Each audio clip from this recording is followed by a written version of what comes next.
Hello everyone, Radhe Radhe. ये video summarised law series का third video है एंड इस वीडियो में आपके कोर्स में जहां पे भी निधि कंपनी या गवर्नमेंट कंपनी के लिए एग्जेम्पशन है या फिर कोई भी स्पेसिफिक प्रोविजन है तो वो सारे पॉइंट्स मैं आपको इस वीडियो में कवर करवाने वाला हूं। तो सबसे पहले हम निधि कंपनी के सारे specific provisions and exemptions cover कर लेते हैं। फर्स्ट केस है chapter 2 incorporation of company and matters incidental thereto का section 7 incorporation of company. तो सेक्शन 7 में हमने पढ़ा था कि इन कॉर्पोरेशन के टाइम पे दादा पीएम वाले सारे डॉक्यूमेंट्स आपको आरओसी के साथ सबमिट करने होते हैं। बट अगर आप एक निधि कंपनी हो तो उस केस में आपको अपना बिजनेस कमेंस करने से पहले सीजी से डिक्लेरेशन ऑब्टेन करना पड़ेगा एंड साथ ही आपको आरओसी के साथ इन कॉर्पोरेशन स्टेज पे एक डिक्लेरेशन फाइल करना पड़ेगा कि आपको सीजी से डिक्लेरेशन मिल गया। यानी निधि कंपनी आपको दादा पीएम वाले डॉक्यूमेंट तो सबमिट करने ही है, साथ में आपको एक एडिशनल डिक्लेरेशन भी सबमिट करना है आरओसी को इन कॉर्पोरेशन स्टेज पे। नेक्स्ट केस है सेक्शन 20 सर्विस ऑफ डॉक्यूमेंट्स। अब सेक्शन 20 में हमने एक प्रोविजन पढ़ा था कि मेंबर्स को किस तरीके से डॉक्यूमेंट सर्व किए जाते हैं एंड उसी प्रोविजन से निधि कंपनी को एग्जेम्पशन है। अब सर यहाँ पे निधि कंपनी को क्या बोला हुआ है कि निधि कंपनी आपके जो मेंबर्स है ना, जो कि होल्ड कर रहे हैं शेयर्स फेस वैल्यू ऑफ ₹1000 या फिर 1% of paid up share capital whichever is lower से एक्सीड करते हुए, तो उनको तो आपको डॉक्यूमेंट सर्व करना है जैसा सेक्शन में बोला हुआ है उस तरह से। अब सर उसके अलावा जो मेंबर्स है उनका क्या, तो उनको भी आपको डॉक्यूमेंट तो सर्व करना है, बट कैसे सर्व करोगे? आप न्यूज़पेपर में नोटिस के थ्रू उनको डॉक्यूमेंट सर्व करोगे। सर कौन सा न्यूज़पेपर? वो न्यूज़पेपर जो कि सर्कुलेट होता है उस डिस्ट्रिक्ट में जहां पे निधि कंपनी का रजिस्टर ऑफिस सिचुएटेड है एंड साथ ही निधि कंपनी आपको उस नोटिस को आपके नोटिस बोर्ड पे भी पब्लिश करना पड़ेगा। तो यहां पे क्या बोला हुआ है कि अगर कोई ऐसा मेंबर है जो कि होल्ड करता है shares exceeding face value of ₹1000 या फिर 1% of paid up share capital whichever is lower, तो उसको तो डॉक्यूमेंट सर्व करना है एज पर जो सेक्शन में लिखा हुआ है वो। बट उसके अलावा जो भी मेंबर है, कौन से मेंबर है उसके अलावा, जो कि होल्ड कर रहे हैं शेयर्स फेस वैल्यू ऑफ ₹1000 या फिर 1% of paid up share capital whichever is lower के बराबर या फिर उससे कम, तो उनको आपको डॉक्यूमेंट सर्व करना है नोटिस इन न्यूज़पेपर के थ्रू और साथ ही निधि कंपनी आपको इसको पब्लिश करना पड़ेगा आपके नोटिस बोर्ड में। अब सर नेक्स्ट केस है chapter 4 share capital and debenture का सेक्शन 62। अब सेक्शन 62 में हमने दो केसेस पढ़े थे। सबसे पहला further issue of share capital और नेक्स्ट केस क्या था? कंपल्सरीली कन्वर्जन ऑफ डिबेंचर्स या फिर loan from government into shares. तो यहाँ पे क्या बोला हुआ है कि सेक्शन 62 के जो प्रोविजंस है ना वो निधि कंपनी पे अप्लाई नहीं करेंगे, यानी जो दोनों केसेस है वो निधि कंपनी पे अप्लाई नहीं करेंगे। अब नेक्स्ट केस है सेक्शन 47 वोटिंग राइट। अब सेक्शन 47 में हमने एक चीज पढ़ी थी कि जिस भी पर्सन के पास में जितना भी पेड अप शेयर कैपिटल होगा उसके अकॉर्डिंग उसकी वोटिंग राइट होगी। बट यहाँ पे निधि कंपनी के लिए क्या बोला हुआ है कि निधि कंपनी में कभी भी कोई भी मेंबर 5% से ज्यादा वोटिंग राइट एक्सरसाइज नहीं कर पाएगा, भले ही वो कितना भी paid up share capital hold करके बैठा हो, बट कभी भी कोई भी मेंबर 5% से ज्यादा वोटिंग राइट एक्सरसाइज नहीं कर सकता। अब नेक्स्ट केस है सेक्शन 67 रेस्ट्रिक्शन ऑन परचेजिंग और giving loans by company to purchase its shares. अब इस सेक्शन 67 का एक प्रोविजन क्या बोलता है कि कभी भी कंपनी खुद के शेयर्स खुद से परचेज नहीं कर सकती है। अब यहाँ पे निधि कंपनी के लिए क्या एग्जेम्पशन है? तो अब एक चीज समझो, निधि कंपनी में कोई बोरोवर है या फिर कोई डिपॉजिटर है तो उसको मैंडेटली निधि कंपनी में मेंबर होना जरूरी है।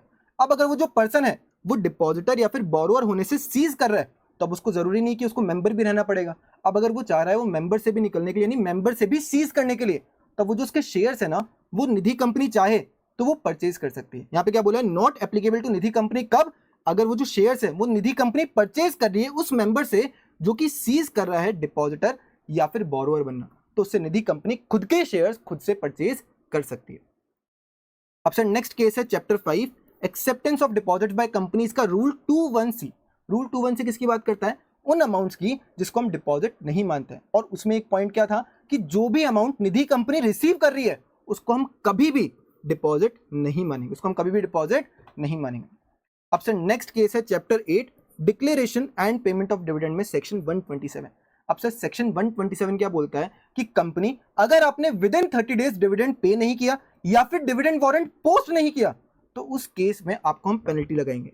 बट अगर आप एक निधि कंपनी हो और निधि कंपनी आपको जो डिविडेंड देना अपने मेंबर को वो ₹100 या फिर उससे कम है, तो उस केस में अगर आपने 30 डेज में पे नहीं करा या फिर डिविडेंड वारंट 30 डेज में पोस्ट नहीं करा उस मेंबर को, तो भी हम आपके ऊपर पेनल्टी नहीं लगाएंगे, प्रोवाइडेड आपने एक लोकल लैंग्वेज न्यूज़पेपर में ये अनाउंसमेंट दे रखी है कि आपने डिविडेंड डिक्लेयर कर दिया और साथ ही आपने अपने नोटिस बोर्ड पे एटलीस्ट 3 मंथ्स के लिए डिस्प्ले कर रखा है कि आपने डिविडेंड अनाउंस करा है।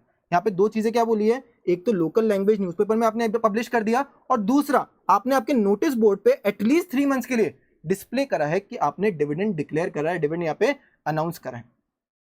अब सर नेक्स्ट केस है chapter number 9 accounts of companies के सेक्शन 136 के बारे में। सेक्शन 136 क्या बोलता है कि कंपनी के जो फाइनेंशियल स्टेटमेंट्स हैं, जो सीएफएस हैं, जो ऑडिटर रिपोर्ट है, या फिर उसके अलावा कोई भी डॉक्यूमेंट जो आपको फाइनेंशियल स्टेटमेंट के साथ में एनेक्स करना है, वो आपको आपके सारे members, trustee of debenture holders और अदर एंटाइटल्ड पर्सन को एटलीस्ट 21 डेज बिफोर मीटिंग देना पड़ेगा। बट सर यहाँ पे निधि कंपनी के लिए क्या बोला हुआ है कि निधि कंपनी अगर आप आपके मेंबर्स को जो कि होल्ड कर रहे हैं shares up to lower of face value of ₹1000 या फिर 1% of paid up share capital, अगर आपको उनको ये नोटिस और जो डॉक्यूमेंट्स है सर्व नहीं भी करोगे ना, तो भी हम मान लेंगे कि आपने डीम्ड कंप्लायंस करा, आपने क्या करा है, कंप्लायंस करा है, ऐसा हम मान लेंगे। बस आपको दो चीजें करनी पड़ेगी। क्या दो चीजें? सबसे पहला आपको न्यूज़पेपर में इंटीमेशन देना पड़ेगा, किसके बारे में, कि आपकी जो मीटिंग है वो कहां पे है, किस दिन है, किस जगह पे है, ये सारी चीजें आपको न्यूज़पेपर में इंटीमेट करनी पड़ेगी। और साथ ही आपके जो फाइनेंशियल स्टेटमेंट्स है ना, वो आप कोई भी जना आके इंस्पेक्ट कर सकता है आपके रजिस्टर्ड ऑफिस पे, और साथ ही आपने उसको अफिक्स कर रखा है आपके नोटिस बोर्ड पे। यहाँ पे क्या बोला हुआ है कि वैसे तो आपको अपने मेंबर्स को, आपके ट्रस्टी ऑफ डिबेंचर होल्डर्स को और अदर एंटाइटल्ड पर्सन को एटलीस्ट 21 डेज बिफोर मीटिंग वो सारे डॉक्यूमेंट्स भेजने होते हैं। बट अगर निधि कंपनी आपका कोई ऐसा मेंबर है जो कि शेयर्स होल्ड कर रहा है up to lower of face value of ₹1000 या फिर 1% of paid up share capital, तो उस केस में अगर आप उसको नोटिस या फिर जो अदर डॉक्यूमेंट्स हैं वो सर्व नहीं भी करोगे ना, तो भी हम मान लेंगे आपने कंप्लायंस करा।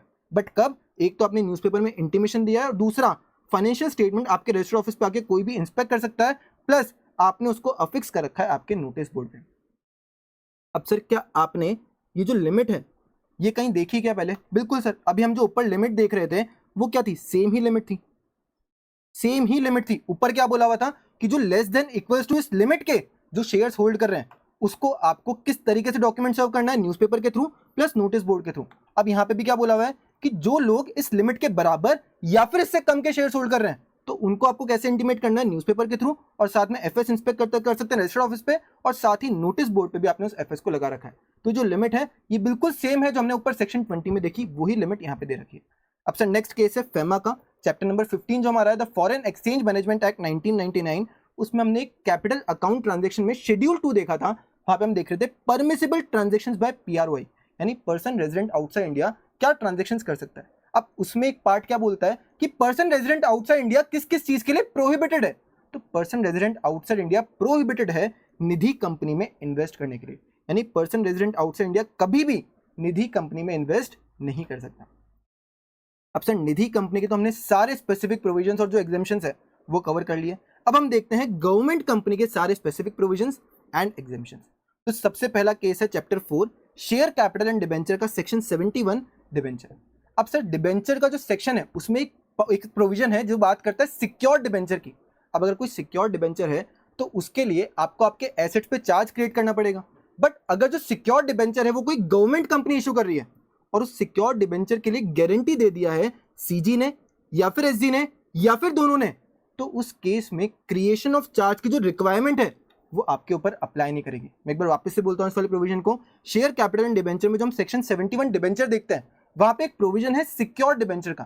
तो अगर कोई भी कंपनी सिक्योर्ड डिबेंचर इशू कर रही है तो उसको अपने एसेट्स पे चार्ज क्रिएट करना पड़ेगा। बट अगर government company secured debenture issue कर रही है तो उसके लिए क्या बोला है कि अगर आप सिक्योर्ड डिबेंचर पे गारंटी दिलवा देते हो किसकी, सेंट्रल गवर्नमेंट की या फिर स्टेट गवर्नमेंट की या फिर दोनों की, तो उस केस में क्रिएशन ऑफ चार्ज की रिक्वायरमेंट आपके ऊपर अप्लाई ही नहीं करेगी, आपके ऊपर वो रिक्वायरमेंट अप्लाई ही नहीं करेगी।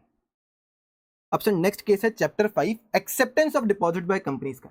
अब सर इस वाले पॉइंट को बहुत ध्यान से समझना, यहाँ पे बात कर रहे हैं सेक्शन 73 एंड 76 दोनों की, यानी एक्सेप्ट आप डिपॉजिट कर रहे हो भले ही मेंबर से भले ही पब्लिक से, इन दोनों केस की हम बात करें। अब यहाँ पे एक प्रोविजन क्या बोलता है कि आपको रिटर्न ऑफ डिपॉजिट फाइल करना पड़ेगा आरओसी के साथ में। बट अगर आप एक गवर्नमेंट कंपनी हो तो गवर्नमेंट कंपनी आपको रिटर्न ऑफ डिपॉजिट फाइल करने की रिक्वायरमेंट ही नहीं। नेक्स्ट केस क्या बोल रहा है, section 76 acceptance of deposit from public. अब सर सबसे पहले आप बताओ कि पब्लिक से क्या कोई भी पर्सन डिपॉजिट एक्सेप्ट कर सकता है क्या? नहीं सर, केवल और केवल एक एलिजिबल कंपनी ही पब्लिक से डिपॉजिट एक्सेप्ट कर सकती है। अब सर यहाँ पे ना लिमिट भी दे रखी थी, क्या लिमिट दे रखी है कि जो एलिजिबल कंपनी है वो अपने मेंबर से 10% of paid up share capital plus free reserve plus security premium इतनी डिपॉजिट एक्सेप्ट कर सकती है, और अदर देन मेंबर से 25% of paid up share capital plus free reserve plus security premium, इतने अमाउंट तक की डिपॉजिट एक्सेप्ट कर सकती है। अब अगर आप एक एलिजिबल गवर्नमेंट कंपनी हो तो क्या बोला हुआ है कि आप टोटल मिला के, मेंबर्स को मिला के और पब्लिक को मिला के, आप total up to 35% of paid up share capital plus free reserve plus security premium तक की डिपॉजिट एक्सेप्ट कर सकते हो। आप भले ही चाहो तो ये पूरा 35% पब्लिक से एक्सेप्ट करो, आप चाहो तो पूरा 35% मेंबर्स से एक्सेप्ट करो, आपके ऊपर ये 10% और 25% वाली रेस्ट्रिक्शन नहीं है। आपको बस क्या बोला हुआ है कि आप बस ये 35% of paid up share capital plus free reserve plus security premium इतना तक एक्सेप्ट कर सकते हो। अब आपकी मर्जी, मेंबर्स से एक्सेप्ट करो, पब्लिक से एक्सेप्ट करो या फिर मिक्स में एक्सेप्ट करो, वो आपकी मर्जी। अब सर नेक्स्ट केस है चैप्टर 7 मैनेजमेंट एंड एडमिनिस्ट्रेशन का। अब इसमें हमने दो सेक्शन देखे थे, एक सेक्शन 89 जो कि बात करता है बेनिफिशियल इंटरेस्ट की और एक सेक्शन 90 जो कि बात करता है सिग्निफिकेंट बेनिफिशियल ओनर की। ये जो दोनों सेक्शन है ना, ये ऐसी गवर्नमेंट कंपनी पे अप्लाई नहीं करेंगे जिसने डिफॉल्ट नहीं करा है अंडर सेक्शन 92 एंड 137। अब सर नेक्स्ट केस है सेक्शन नंबर 96 जो कि बात करता है एनुअल जनरल मीटिंग की। अब सर एनुअल जनरल मीटिंग हमको पता है कि यूजुअली या तो रजिस्टर्ड ऑफिस पे करनी होती है या फिर विद इन सिटी, टाउन या फिर विलेज जहां पे कंपनी का रजिस्टर्ड ऑफिस सिचुएटेड है वहां पे करनी होती है। बट अगर कोई गवर्नमेंट कंपनी है जिसने डिफॉल्ट नहीं करा है अंडर सेक्शन 92 एंड 137, उसकी एजीएम किसी भी जगह पे हो सकती है जो भी जगह सेंट्रल गवर्नमेंट अप्रूव करती है। यानी अगर सेंट्रल गवर्नमेंट रजिस्टर्ड ऑफिस या फिर with in city, town, village जो कि रजिस्टर्ड ऑफिस में है उसके बाहर की कोई जगह भी सिलेक्ट करी ना, तो वहां पे भी आपकी एजीएम हो सकती है। आपके ऊपर कोई भी रेस्ट्रिक्शन नहीं है, प्रोवाइडेड सेंट्रल गवर्नमेंट अप्रूव कर रही है और गवर्नमेंट कंपनी आपने डिफॉल्ट नहीं करी है 92 एंड 137 में। तो उस केस में किसी भी जगह पे जो भी सेंट्रल गवर्नमेंट अप्रूव करेगा उस जगह पे आपकी एजीएम हो पाएगी। अब सर नेक्स्ट केस है chapter number 8 declaration and payment of dividend का। अब इसमें हमने देखा था सेक्शन 123। अब सेक्शन 123 में हमने एक प्रोविजन देखा था कि अगर कोई कंपनी है जिसके पास में इनएडिक्वेट प्रॉफिट है फिर भी वो डिविडेंड डिक्लेयर करना चाह रही है, कौन सा डिविडेंड? फाइनल डिविडेंड, तो उस केस में उसको 3 कंडीशन से कंप्लाई करना पड़ता है। बट अगर आप एक 100% गवर्नमेंट कंपनी हो तो आपके ऊपर वो तीनों कंडीशन अप्लाई ही नहीं करेगी। सर 100% गवर्नमेंट कंपनी मतलब ऐसी कंपनी जिसका entire paid up share capital यानी पूरा का पूरा पेड अप शेयर कैपिटल या तो सेंट्रल गवर्नमेंट होल्ड कर रही है या फिर स्टेट गवर्नमेंट होल्ड कर रही है या फिर दोनों साथ में मिलकर होल्ड कर रहे हैं। यानी उसका एक भी शेयर कोई और आउटसाइड पर्सन होल्ड कर रहा है, ये गवर्नमेंट ही होल्ड कर रही है, या तो सीजी या फिर एसजी या फिर दोनों साथ में मिलकर होल्ड कर रहे हैं उस कंपनी का entire paid up share capital. अब सर नेक्स्ट प्रोविजन क्या है? नेक्स्ट प्रोविजन है चैप्टर 9, उसमें क्या बात कर रहे हैं? सेक्शन 134 बोर्ड रिपोर्ट की। अब हमको पता है कि बोर्ड रिपोर्ट में हमको काफी सारे स्टेटमेंट इंक्लूड करने पड़ते हैं। अब उसमें से एक स्टेटमेंट क्या था कि आपको यहाँ पे एक स्टेटमेंट देना है कि आप किस तरह से बोर्ड ऑफ डायरेक्टर और कमिटी की जो परफॉर्मेंस है उसको इवेल्युएट करते हो। उसके लिए आपको एक स्टेटमेंट देना होता है board of director report. But क्या सर सारी कंपनीज को देना होता है कि स्टेटमेंट?